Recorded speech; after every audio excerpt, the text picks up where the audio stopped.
Kuna wengi wanaridhika tu hata akiwa peke yake. No, nasema oa. Hata wachungaji wanajua, atakwambia oa kwanza ndio uende kuhubiri Injili, ili ukamilike, upate mshauri. Amri ya Mungu ni amri ya Mungu kuoa. Una mtoto amekuwa, mwambie aoe. Hatai kuoa, mfukuze nyumbani. Mfukuze. Kuna wengi wanaridhika tu hata akiwa peke yake. No, nasema oa. Hata wachungaji wanajua, atakwambia oa kwanza ndio uende kuhubiri Injili, ili ukamilike, upate mshauri. Amri ya Mungu ni amri ya Mungu kuoa. Una mtoto amekuwa, mwambie aoe. Hatai kuoa, mfukuze nyumbani. Mfukuze. Hafai huyo mtoto, wala hata kusaidia. Oa. Baba, toka kwangu, nitakuchapa usidhani umekuwa. Najua utanijibu, wanawake wote mjini ni wako, kufa na ufe. Nitakupa laana usipooa. Uwe mkali juu ya watoto wako, usionyeshe sura ya furaha. Watapotea katika hukumu ambayo hujaiona. Mtoto unapomkaripia kwa hasira, unampa maisha mema milele. Hao. Lakini tupo kushuhudia na kukukumbusha, hii ni Injili, haitazami sura wala haitendelei. Kwamba huyu ni mtu mtukufu sana, nipige chenga kidogo nimwambie amani iwe kwako, amani, amani. Pokeeni na mihogo mule na majani ya chai. Sina Injili hiyo. Sina Injili hiyo. Injili yangu ni shetani huyo, na kuacha watu huru wanaelekea kwao walikotoka. Haleluya. Hata tukiwa kwenye treni, na sandwich zangu hapo, nafungua, nachukua, nimekaa na mzungu hapo, ukimpa achukue kama mimi ninachukua. Sisi hali yetu.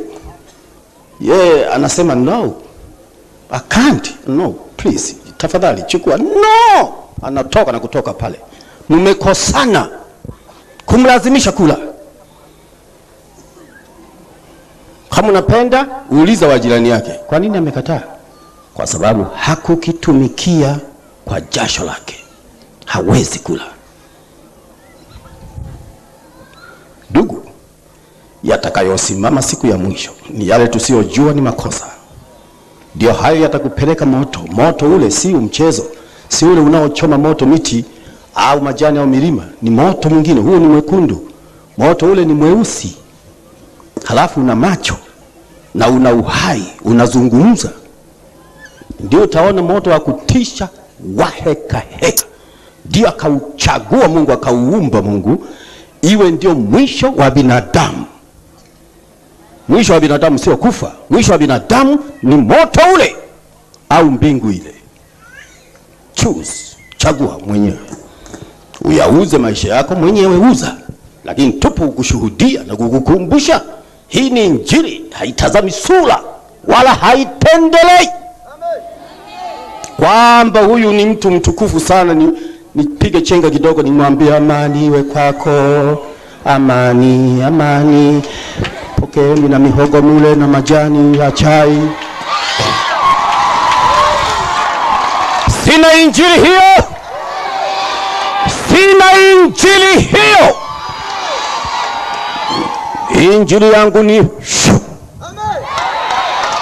shetani huyo, na kuacha watu huru wanaelekea kwao walikotoka. Haleluya. Wakati nimemaliza kozi, nikasema Mungu nipe mke. Na kusimulia, saa zetu zitatutosha tu. Nipe mke.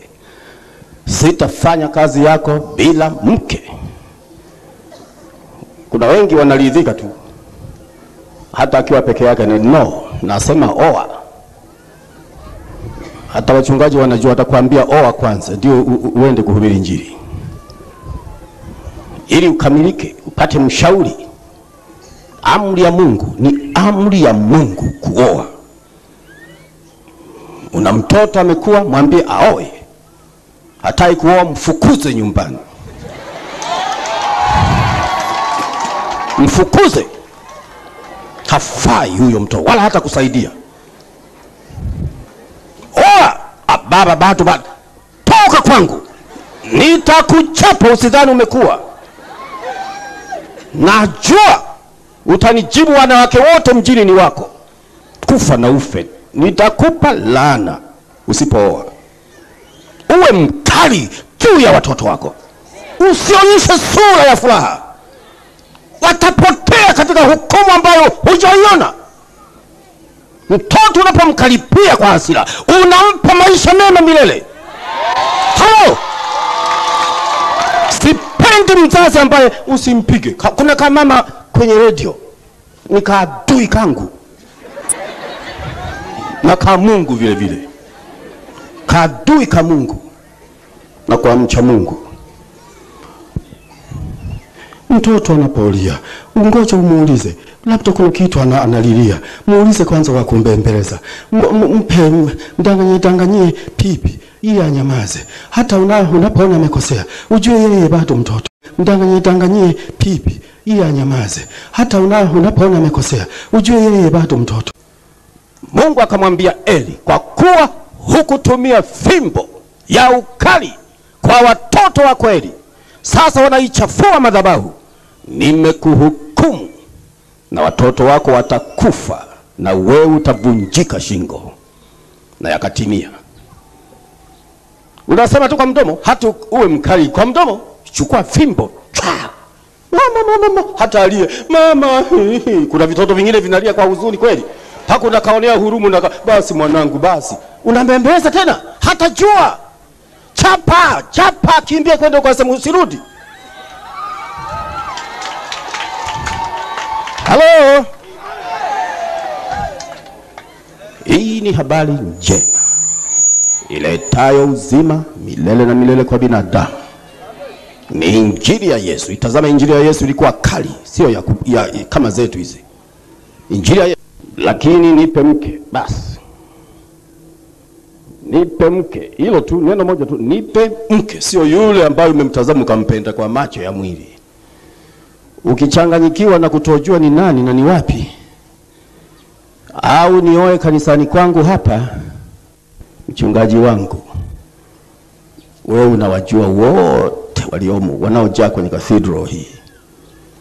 Na maisha yangu sipendi ya hukumiwe, kwa kuwa unawajua mienendo yote ya kanisa hili ambao hawafanani na dunia hii.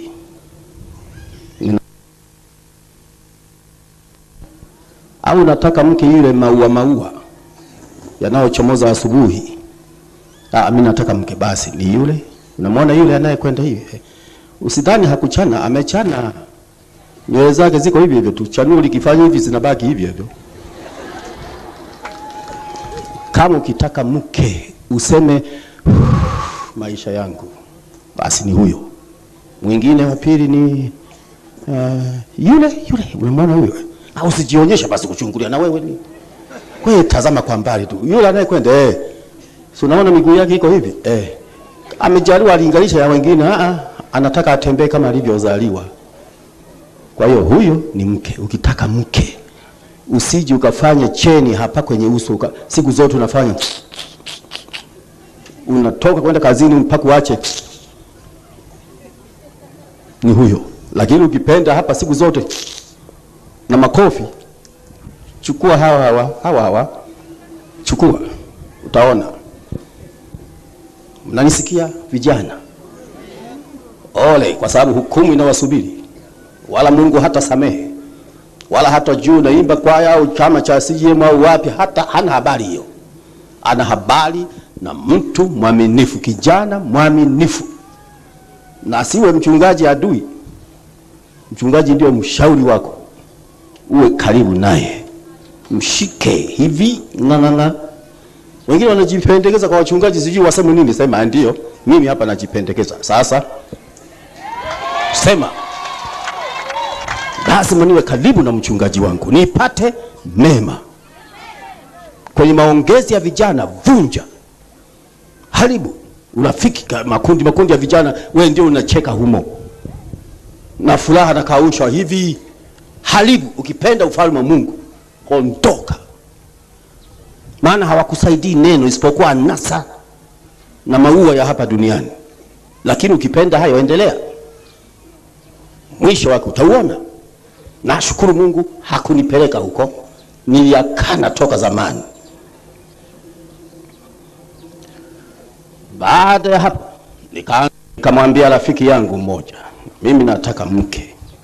Mke sasa hivi ndio na miaka 20 zaidi huko, na miaka 23 upate mke. Sasa akotele hapa, nasema mimi sina hilo ndugu yangu.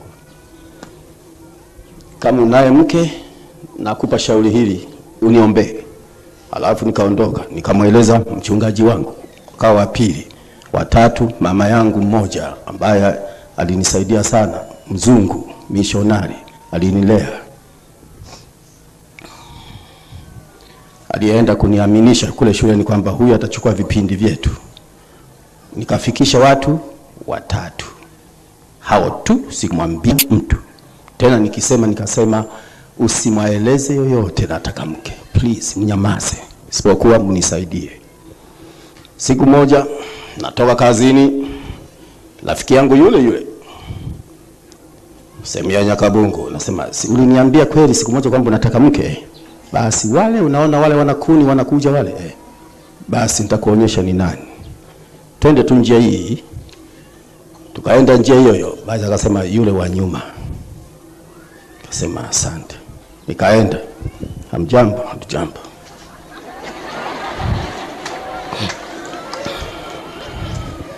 Nikasema neno moja. Akasema akienda naweza akatwaliwa na wengine. Mbona moyo wangu umeta kama Patex? Wewe umehama moja kwa moja, umemnasa. Nikasema dada, hebu simama. Simama kidogo. Nini? Simama tu na neno ili nimwambie. Nina neno. Nini? Nina neno, simama tu. Akasema tu hivyo.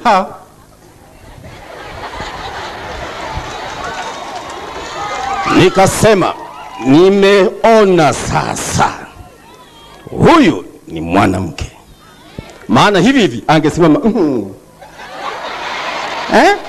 simama kidogo.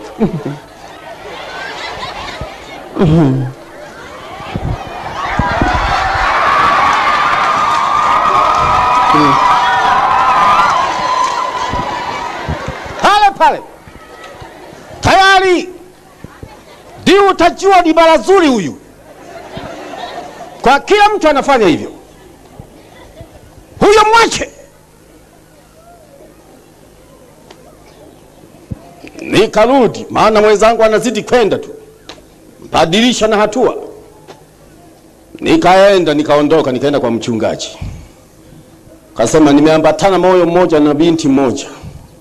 Yukoje? Nikasema hayupo hapa, yuko kanisa lingine mbali kidogo, mbali, mwendo wa siku nzima. Nani? Tasema niliambiwa na yule rafiki yangu ni mtoto wa fulani.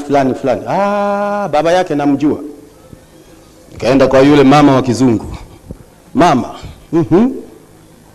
nimeona binti. Nani? Anaitwa fulani, baba yake fulani, anakaa sehemu fulani huko wilaya nyingine. Baba yake nilimjua. Huyo binti niliwaona watoto wadogo na dada yake, na wajua kukua kwao. Huyo na mimi nakubali. Nikafikisha wote 3 wakamkubali huyo. Nikasema hapo ndipo ushahidi. Watu wangapi? 2 au 3. Basi moyo wangu ukakisimama hapo. Sio uende Mpwapwa unaposa, uende Kondoa unaposa, uende Kongwa unaposa, Dodoma mjini una 2. Huyo kama mimi ni mchungaji namfuta hata kanisani kwangu. Mungu asiliache kanisa. Maana Mungu anaweza kulitegea kisogo kanisa kwa ajili ya mtu huyu mwenye sura ya Akani. Anaficha mambo. Mungu anaacha Israeli yote.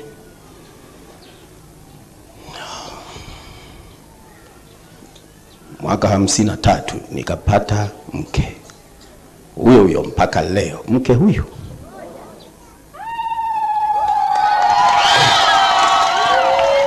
sote ni wazee sasa. Mmoja na miaka 72, mwingine na miaka 64 na 5. Tunazehekea pamoja. Tunautaka ufalme wa nani? Na Mungu akatupa watoto 10. Mmoja wapo ni yule mwenye upaa.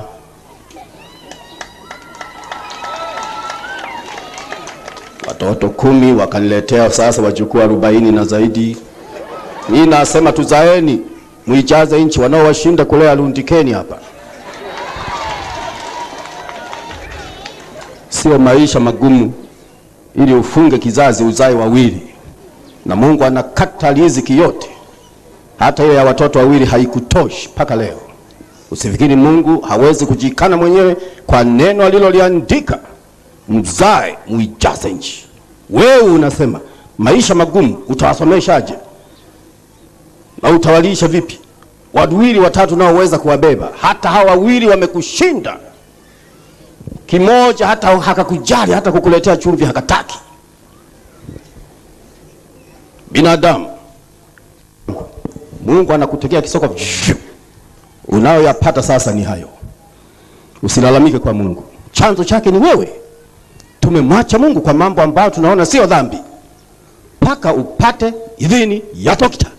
Dokta akisema huyu mama asizae na afunga kizazi. 100%.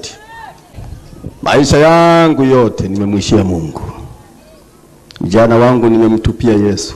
Mimi sijui ujana, sikufurahia. Sijafurahi uzuri wa ujana, sijui vijana wanafurahia maisha ya ujana. Mimi siko huko.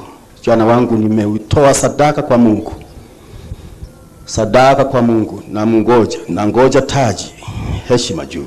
Nilianza kazi nikasema, Mungu umenipa kazi nzuri ya plan, kutengeneza plan, architecture. Plan hii ikiisha be approved, nitapata fedha nyingi mno. Fedha hiyo sitachukua hata moja. Ninampelekea mtu wa Mungu yeyote. Ndio nilivyoishi. Nikijua ya kwamba najiwekea akiba siku za mbele. Maelfu ya pesa hayo nimeomba na Mungu anipe mtu wa Mungu, mtumishi wa Mungu. Mlete machoni pangu nikitoka kazini, nikutane naye barabarani. Na Mungu hakosi, utashtukia tu, "Hello, ujambo kijana? Si huyu mchungaji?" "Sijambo." "Shikamo." "Marahaba mwana." "Kwa heri." "Salamu." "Simama mchungaji." Nasimama. "Bwana alinipa pesa hizi, chukua ukanunue mkate." Akifikiri labda shilingi 10 tu, lundo lote. Maana nilimwahidi Mungu anapopokea, mimi najua zimeandikwa wapi, mara ngapi, mara 100, halafu na nini, na ufalme wake. Hujui kuna watu watang'aa kama malaika? Hujui? Kutokana na sadaka tu na kutoa tu. Kunja mikono uone kama utaenda popote. Majaribu yatakuminya, yatakutesa wewe mwenyewe kabla hujaenda hata mbinguni. Utaona hali ngumu. Lakini anayeleta hayo ni wewe, hukujua. Tangia mwanzo hukujua. Sasa siku moja nikafanya hivyo. Maana nilianza kazi huku natumika. Kwanza nikasema leo nikutana na mtu wako mwingine mwenye dhiki. Barabarani nikakutana na mtu. Akasema huyu nilimkuta anahubiri sehemu moja sokoni, na nilisikiliza neno lake analihubiri ni sawa sawa. Sikuona ndani kwamba ana makosa. Lakini ngoja niende. "Hujambo mchungaji?" "Sijambo." "Na anakwenda na mimi naenda." Nikasikia miguu inarudi, inakataa kwenda, mizito. Na rudi umpe huyu. hata rudi mpe huyu. Nilikuwa nimepanda mlima hapo Mabatini, ikabidi niteremke chini. Mchungaji, njoo. Kumbe hapo ndipo anakaa, amejifunga taulo kiunoni, kifua wazi. Njoo tukutane. Pesa hizi Bwana amenipa na mimi nakupa ule pamoja na Bwana. Akukawia ni kama alininyang'anya, maana alishika na kuhurumula mara moja. Nasema huyu mtu vipi ananinyang'anya kwa nguvu? Baada ya kupokea na alafu akashikilia akiwa ametazama macho chini. Nikaona machozi yanatoka. Yakakijaza kifua wazi. Kasema, ndugu, huyu ndiye Mungu. Kasema, nini mchungaji? Tuna siku 4 hatujala nyumbani. Mama na watoto tuna njaa. Nimekaa mlimani siku 2 ili Bwana nimuulize kwa nini alinileta hapa. Watoto wana njaa mno, mama ana shida na ni mjamzito. Akapiga kilio, akashika kichwa hivi, sinzika. Akarudi nyumbani. Akasema tu, Mungu akukumbuke maisha yako. Niliinama hapo nikasema, na kutukuza Mungu. Nataka nyumba yenye dhahabu na almasi juu, maana hazipotei kwa Mungu. Unampa kama mchungaji huyu, zinanakiliwa. Usidhani unampa huyu shani, umempa Kristo. Wewe toa tu. Hata ukisikia huyu mchungaji ana hasira sana, wewe mpe huyo. Mungu anajua ananipa mimi. Bali na hizo unazoleta sadakani hapa, bali unamlisha mtumishi wa Mungu, kiwemo chakula katika nyumba ya Mungu, sio humu sehemu ya assembly tu kukusanyika. Nyumba ya Mungu ni mtumishi wake. Asiwe akikosa chakula atazame macho nje akakope kule aache kuomba. Lakini muilishe hiyo nyumba kusudi apige magoti akuombe. Fanyeni hivyo, mtafanikiwa. Ufalme wa Mungu utakuwa wenu. Hivyo ndivyo wanavyotoa sadaka. Sio sendi 10 unayotupia kwenye kikopo humo kanisani. Nayo ni sadaka kwa njia nyingine, lakini kuwakumbuka watu wa Mungu bila kutazama sura na mazoea. Haleluya. Niliishi maisha yangu mpaka nilipoanza kazi. Nilikaa na maisha ya dhiki. Itakuja siku nitakusimulia, nikukumbusha. Siku hizi nakumbusha kule nilikoanzia. Sasa nirudi hapa, nianzie hapa nilipokomea. Imesemwa siku hiyo, kwa nini uitake Bwana uje?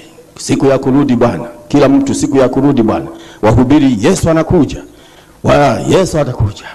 Tubuni dhambi zenu, ufalme wa Mungu unafika. Tubuni dhambi. Wanafikiri ni mchezo, wanasema tu kama masiara, kama kawaida. Hawajui ni siku ya dhiki. Hawana habari. Wanafuraha tu, Yesu atakuja, tutaenda mbinguni. Anafikiri tutazolewa tu, alafu tuwe tunaimba tu, tunafanya amen amen, tumekaa kwenye uwanja likubwa mbinguni. Sio hivyo. Tofauti na hapa duniani. Tofauti. Bwana atakapokuja itakuwa hivi. Unapenda nikueleze kidogo? Kwa maana juzi nilieleza namna siku za mwisho tu. Leo nitakueleza habari ya siku ya kuja Bwana. Hiyo ni volume 2. Ziko volume 4. Kama nitafaulu zote 4 basi, kabla sijatoka Dodoma. Siku hiyo ndio sasa. Si mnaona haya yanayotokea ya mwisho yaliyotabiriwa? Usidhani atatokea ya mwisho. Mengine zaidi ya haya hayapo. Ndio la mwisho, na kusema Mungu akasema mtakapoliona hilo mjue Yesu anakuja, mwana wa Adamu anatokea mawinguni. Ndio hili la wa Palestina na wa Israeli. Kama hujui, unafikiri labda ni wa Palestina tu, changamka. Yatake mambo ya Mungu kuliko unavyotaka hata upate biashara nzuri. Hiyo haina maana mbele ya Mungu. Hiyo Bwana alisema hivi, utafuteni kwanza ufalme wa Mungu, halafu mengine unayotaka wewe Mungu atakupa. Kwa kwa njia itakayofunguliwa na Mungu mwenyewe. Utaona ukifanikiwa hapa tu, unaona biashara inakwenda tu jasho hilo, lakini unapata. Kwa kuwa mawazo yako ni hapo, ukamsahau na Mungu, Mungu naye amekunja biashara zako. Utaendelea, halafu utahukumiwa. Huwezi kusema mimi sijui, hapana. Maana mbingu na amri ya mbingu ni tofauti na mtawala au na mchungaji yoyote. Tofauti. Kwa utakuta aina mpya na uongozi aina yake. Sio tulivyofikiri. Tunafikiri labda nikisha kumwamini Yesu nitabatizwa, baada ya kubatizwa nitakula na komunika sacrament, basi ni utubio na kila kitu. Kumbe hatujui ni teolojia, ni elimu. Ni elimu tu. Mungu sio hapo. Sio. Hiyo ni ngoja. Kama unayo hayo, subiri. Subiri. Kilio chako kinakuja. Kama hivyo, Yesu asingekufa msalabani. Alikufa msalabani, wakamkataa wale wanaoabudu kanisani. Hakusulubiwa na wapagani. Hakusulubiwa na mpagani, hajui mambo ya Mungu. Alisulubiwa na aliyokuwa akiwahubiri. Alifikiri wamekuja kubadilisha dini zao. Maandiko yanasema walihukumu wakijua amekuja kubadilisha imani zetu. Wakamshika, wakamuua, wakakaa kwenye dini zao. Yaone yalivyotokea. Leo huyo waliyemhukumu bila kujua ndiye mfalme na Mungu wa uzima. Huyo. Binadamu, kumbuka, ujue ulivyozaliwa na ulivyokuwa, na mpaka leo umepata maisha haya. Hakuna mtu anayejiongeza uhai wake mwenyewe. Yuko mmoja, wala si chakula wala umbile la mwili linalojivuta kutokana na mawasiliano ya mwili na aina yoyote ile ya vitamini labda au nini. Sio. Mungu asipoijenga nyumba, Biblia inasema aijengaye anafanya kazi bure. Mungu asipokukuza, na hakukuza kuingilia kwamba wewe usifuate haya, anakuachia uhuru. Usiseme ulitulazimisha kuacha pombe. Mahali pombe sio dhambi. Ulitulazimisha. Mungu ameacha huru. Chagua. Kama unataka kujua Mungu, soma. Utakuta pombe ni dhambi. Tena mbaya mno. Utauliza pombe gani? Ona kuna bia ni maji tu. Hebu kunywa 5 hivi kama utakwenda na mlevi. Ulimwona anayekwenda mbinguni na kwenda hivi? Utamuona mbinguni? Kuna mtu hata anaona kachaka akifanya hivi na kenyewe kanafanya, kanalefuka. Akifanya hivi kanateremka. Halafu anasema, "Wewe, ngoja ni jambo utaniona." Taniona. Batu unanichezea tu. Ngoja nichukue jiwe. Mtu kasoma, anahubiri habari za Yesu, labda pana ma Yesu wengine, lakini kama ndio huyu aliyekufa msalabani, ni mtakatifu. Hana ushirika na pombe, hana habari ya mbege, hana habari ya konyagi, hana habari ya bia, hana habari ya whisky, hana habari. Dini yako inaweza ikakwambia ni halali. Dini, lakini sio Mungu. Dini na Mungu ni tofauti. Dini ni makundi yaliyo created hapa duniani. Bas. Lakini Mungu ni mala tangu milele mpaka milele. Yupo, habadilishwi na mafundisho yetu. Yeye ni vile vile. Kwa wasio wa mbinguni, kila mwonaye yupo amesimama hapo anasema hiyo ni kweli. Kumbe sio. Yesu akaja kuambia, mnavyoabudu mtahukumiwa. Mnavyoabudu sio. Akasema sio tunavyoabudu, si Torati nasema mnavyoabudu sio.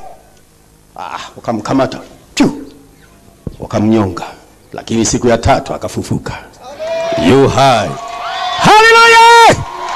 Pigia Bwana makofi na kushangilia. Shangilia! Shangilia! Shangilia! Shangilia! Yu hai. Anakuja sasa na mawingu, na kila jicho litamwona, kila ulimi utakiri, kila goti litavunjwa. Hata useme mimi mpige magoti hapa, tafuta kitambaa, tandika chini, na weka magoti, nalo limeandikwa. Usifikiri kwamba sio kosa. Umesahau Yesu aliinua mikono hivi siku ile akiombea ulimwengu, pamoja na mimi nikiwemo, akiniombea. Akainua, baadaye akaweka hivi mikono yote, kakusanya miguu namna hivi. Yesu siku ile anatabika, pressure ilipanda kiasi ambacho hakuna simulizi. Akainama usiku pekee, wengine amewaacha kama hapa na kwa mchungaji. Anakwenda ili aanguke kifutifuti. Anakwenda mikono yote ikiwa hivi. Anataka aweke uso kwenye kidole gumba. Utaweza maombi hayo? Niambie ndugu yangu. Niambie kama na kweli unaamini jina lako limeandikwa. Mahubiri haya wakija wakubwa hapa wa kidini, atafyonza, ataondoka.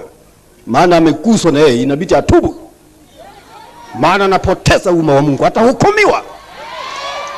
Hukumu ipo bila upendeleo wowote. Hawa wote sio wake na haki yake. Tunasema neno la Mungu tu, halina elimu. Hatufuati kwenye karatasi, tunafuata tunayoelezwa katika roho. Haleluya. Yesu akaenda na inama, akashindwa kuweka uso kwenye kidole gumba, maana angeanguka vibaya. Akashindwa, huko analia na tetemeka. Akashindwa kufika hapa, miguu ameinyosha tu, sio kukunja hivi, amenyosha hivi. Analazimishwa uso uguse hapa. Mwisho akashindwa, Yesu akaenda hivi, kabinuka mara mbili, miguu juu, mavumbi ya mashariki ya kati kama unga. Mwili mzima ukafunikwa vumbi. Kabegani akakafunga tumboni, maana tumbo linatetemeka, hali chakula. Nani aliyemkaribisha? Vyote unabania. Kopo kanisani linapita na sendi 10 yako, Mungu wala haipokei, anaiacha. Yote ulivyoviweka visivyo stahili kwa Mungu havishughulikii. Mungu hapa, mchungaji wanasema anataka sadaka ya kujiumiza ndio Bwana kugeukie. Si kwamba tunamuhonga, la, lakini ni haki yake. Ameamuru hivyo. Baada hapo kufunga tumbo lake, mtu mwenye kakonda, hizi shavu hizi zimeingia ndani. Maana Biblia inasema hakuwa na sura nzuri tupate kumpenda. Si Biblia inasema hivyo? Isaya hana sura ili tumpende. Hana sura nzuri ili wanadamu wampende. Shavu za Yesu ziliingia mpaka kwenye fuvu la kichwa. Hili limfupa lilitokeza macho ndani. Utafikiri hana hata vitamini. Mikono mieupe, kinywa kikame, analamba tu na ulimi. Watu wamebana, wanaleta kuponywa tu, anarudi hivi. Amelundika nyumbani na kwenye banki. Kesho anateremka na yumba namna hivi. Nguvu hakuna. Alikuwa na mwili mwembamba. Hana ungo zuri. Japo mapicha unayoona yamechorwa na shavu nzuri na ndevu nzuri, au ni mapicha tu yalichorwa. Umbo la Yesu lilikuwa ya kuhuzunisha. Ukimtazama tu unainama, pinaanguka maji. Ndio unaweza ukimuona hata leo kwa maono, hata wewe ni mlafi wa dhambi, utasema sitatenda dhambi tena. Ikiwa ndio Yesu yuko hivi, mimi ninajihurumia, hata nakula 24 hours na magonjwa ndio yana eti nisipate 2 hours. Nimeshindwa hata kufunga, wala sijihurumii. Maisha ya nyumbani mwangu ni shida, na Yesu alisema mpaka muombe na mfunge ndipo haya yaondoke. Sisi tunachabanga chakula, kikikosa nyumbani chakula, hakuna amani hata kwa mmeo, hakuna amani hata kwa mkeo. Uko tayari mawazo ya kuondoka kwa mume kwa sababu hakulishi, hakupi kama anavyoona kwa wengine. Umesahau manabii na Kristo walikuwa na maisha hayo. Umesahau. Nisikilize. Baadaye hii siku inayokuja, baada ya makosano ya Wapalestina na Wayahudi, Yesu atakuja sasa katika siku na muda huo. Muda huu ndio wa mwisho kwa Yesu tu. Wanajiandaa ili wache wapigane kwa miaka 3.5 mfululizo. na kuiharibu dunia. Haitakuwepo, miji haitakuwepo, nyumba yoyote haitakuwepo, miti haitakuwepo, majani hutayaona hata yale makavu. Nisikilize, unapenda niendelee kusema? Bwana atakapotokea, kama ni mchana hapa, saa 7, saa 8, saa 5, saa 10, lakini ni mchana, Bwana anasema atalifanya jua kufunika macho. Jua litafanya manake wingu zito kama junia litafunika anga la karibu na ardhi. Litakuwa giza duniani. Giza. Junia litakaloshuka kwa sekondi, hata kabla ya sekondi itakuwa tu tayari ameshatokea na wote wameshakwenda. Hakuna tena kusema niungame nimuone mchungaji nikatubu.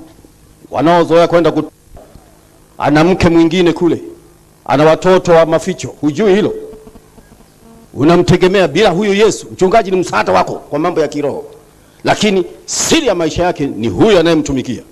Siku ile utaona unamwacha nyuma, wewe unatangulia mbele.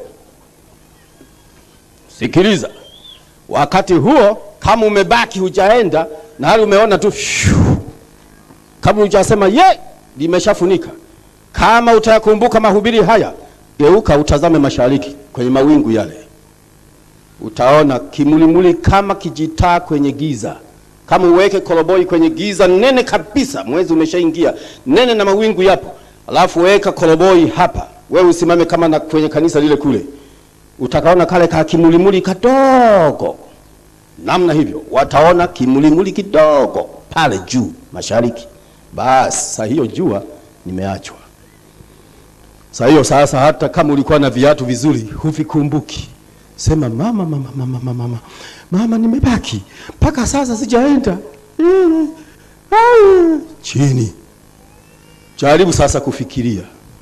Jaribu sasa ujifikirie kama utakumbana nayo yatakayokuja siku za miaka 7 ambayo inaitwa ni dhiki kuu. Kama utaweza, maana ndio maana yaliitwa dhiki kuu itakayotokea, ambayo haijatokea kabla na baada ya dunia kuwepo.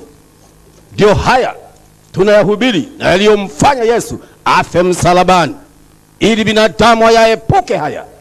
Si kwamba alikuja tukufa, hapana, ili ayaepuke haya ambayo nitayanena leo, labda na kesho kumalizia volume 3 au kesho kutwa. Sasa saa hiyo kama umebaki hukuenda, ujue wote waliookoka kweli kweli wamesha kwenda. Umebaki wewe na dini yako sasa. Kimbia sasa kanisani kwako. Utalikuta msalaba upo, utakuta kila kitu kipo. Ingia ndani utakuta fomu zimo. Mbele ya madhabahu kuna msalaba. Tatazama kwenye madhabahu ya meza utaona kitabu Biblia. Hujui kwamba ule uhai uliomo humu umeshaondolewa, yamebaki maandiko. Utalifunua, utafika muru utaona kwenye magoti kama unagongana namna hivi. Hujui ile kanga ya pili au suruali ulishaingoa kwa kuikanyaga. Hujui ukoje saa hiyo, wala huwezi kujitambua. Wewe na yule leo mnakutania ndani lundo, kila mmoja tu anajibwaka chini. Kilio. Mungu, nilidhani kwamba mimi ni Mkristo. Mkristo haingii mbinguni. Hakuna Mkristo juu, hayuko Mkristo mbinguni. Kule yuko aliye na sura na roho ya Kristo aliyeokoka. Kule Yesu anaitwa Mwokozi. Hata ukisema ni walokole, semaga, maana Yesu aliitwa hivyo mpaka mwisho akaambiwa na mapepo ya Beelzebuli anawadanganya tu huyu mwongo. Kuokoka maana yake ni kwenye cathedral haya church inayojulikana tangu Musa mpaka leo. Hili ndilo kanisa hili. Hajui Yesu amekuja kung'oe huko. Hufahamu. Wewe unaamini kikurugenzi. Basi siku hiyo ndio unaanza sasa kukumbuka. Utaanza, Yesu nikumbuke siku zake tulihubiriwa kama ni sawa, kumbe ni Yesu. Na wewe unalia. Mimi saa hiyo silii, maana nafuta machozi. Biblia inasema hivi. Unapenda nikwambie? Napenda niseme? Lieni mnaolia leo,